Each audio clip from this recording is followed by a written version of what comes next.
Friends, आज हम बात करेंगे रेलटेल के आईपीओ की और साथ में हम बात करेंगे न्यूरेका के आईपीओ की।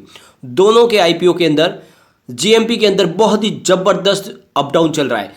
बहुत ही ज़बरदस्त चौंकाने वाली प्राइस ऊपर से नीचे हो रही है और लोगों को समझ में नहीं आ रहा कि ऐसा क्यों हो रहा है। तो अब लेटेस्ट क्या है दोनों के जीएमपी, उसको हम जानेंगे और कितना प्रीमियम में आगे लिस्टिंग हो सकती है और कब लिस्टिंग होगी और कब अलॉटमेंट होगा, वो सारी जानकारी आपको इस वीडियो के माध्यम से मिल जाएगी। और आपकी क्या स्ट्रेटेजी रहनी चाहिए, जो आपके शेयर अलॉट है तो उनको बेच के बाहर निकल जाना चाहिए या फिर उनको लॉन्ग टर्म के लिए होल्ड करके रखना चाहिए या फिर कोई तीसरा रास्ता भी है, तो उसको हम देखेंगे इस वीडियो के माध्यम से। लेकिन फ्रेंड, उससे पहले अगर आप पहली बार मेरे चैनल पे आए तो चैनल को सब्सक्राइब कर दीजिए, एक बेल आइकॉन दबा दीजिए ताकि जब भी नया वीडियो बनाऊँ पहला नोटिफिकेशन आपको मिले। वीडियो पसंद आए तो लाइक शेयर जरूर कीजिए।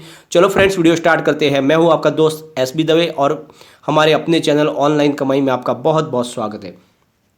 फ्रेंड्स, सबसे पहले हम रेलटेल के आईपीओ की बात कर लेते हैं। रेलटेल के आईपीओ में जैसे कि आपको पता ही है, रेलटेल गवर्नमेंट की एक मिनी रत्न कंपनी है। बहुत ही शानदार कंपनी है, बिल्कुल डेप्थ फ्री कंपनी है और प्रॉफिट मेकिंग कंपनी है। अगर आपको शेयर अलॉट हो जाते हैं तो आपको निर्णय लेना है कि उसको लॉन्ग टर्म के लिए होल्ड करके रखना है या फिर तुरंत प्रॉफिट बुक करके निकल जाना है। लेकिन कंपनी डेफिनेटली बहुत अच्छी है और 3 दिन से जीएमपी में भी ज़बरदस्त उतार चढ़ाव चल रहा है। फ्रेंड्स, जब आईपीओ ओपन हुआ था तो इसका जीएमपी 40 से लेकर 45 रुपीज़ के आसपास था।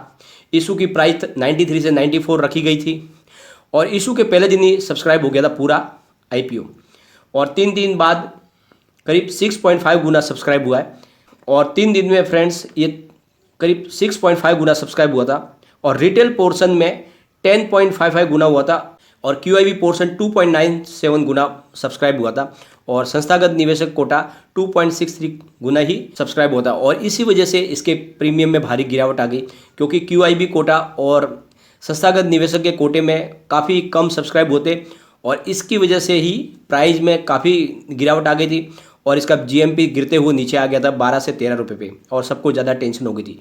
लेकिन अंतिम दिन पूरा खेल पलट गया और क्यूआईबी कोटा 65 गुना सब्सक्राइब हो गया और रिटेल पोर्शन 16.4 गुना और साथ में संस्थागत निवेशक का कोटा 70 गुना सब्सक्राइब हो गया और इसी के साथ में जीएमपी में फिर से उछाल आ गया और जीएमपी आ गया 40 रुपीज़ के ऊपर।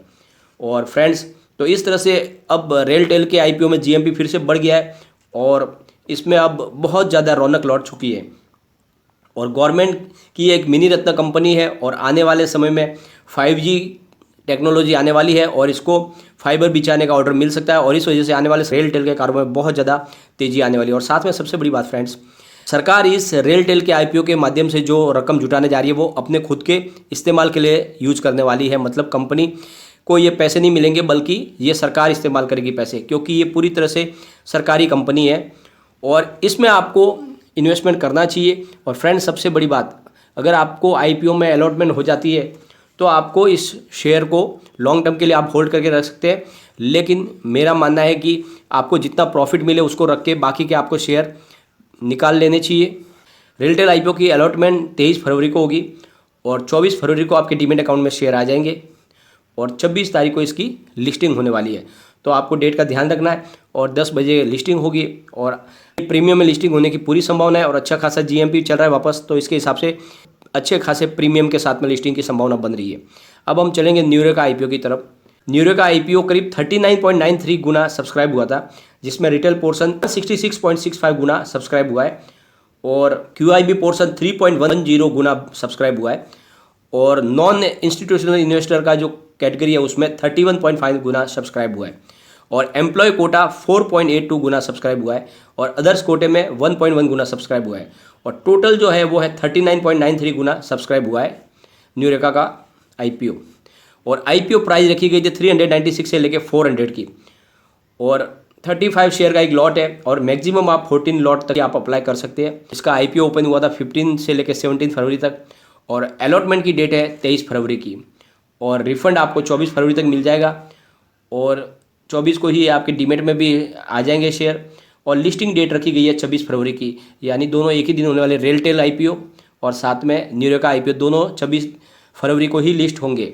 और फ्रेंड्स, सबसे बड़ी बात, इसके जो जीएमपी की हम करेंगे तो 16 फरवरी को इसका जीएमपी करीब 160 के आसपास था, लेकिन 17 फरवरी को जीएमपी में भारी गिरावट हो गई और जीएमपी रह गया था 130 से 135 पर और वहाँ से टेंशन शुरू हो गई थी। लेकिन एक अच्छी बात अभी यह है 18 फरवरी को इसका जीएमपी फिर से बढ़ गया और जीएमपी हो गया है 180 का।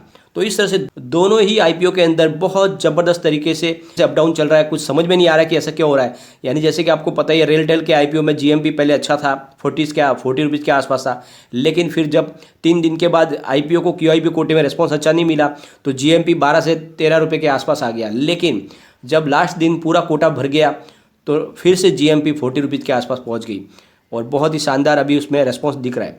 उसी तरह से निरोगा के आईपीओ में भी 16 को अच्छी खासी बढ़त थी, लेकिन 17 आते आते इसमें गिरावट हुई और फिर से 18 को ज़बरदस्त जीएमपी बढ़ गया और लिस्टिंग अच्छी होने की पूरी संभावना है।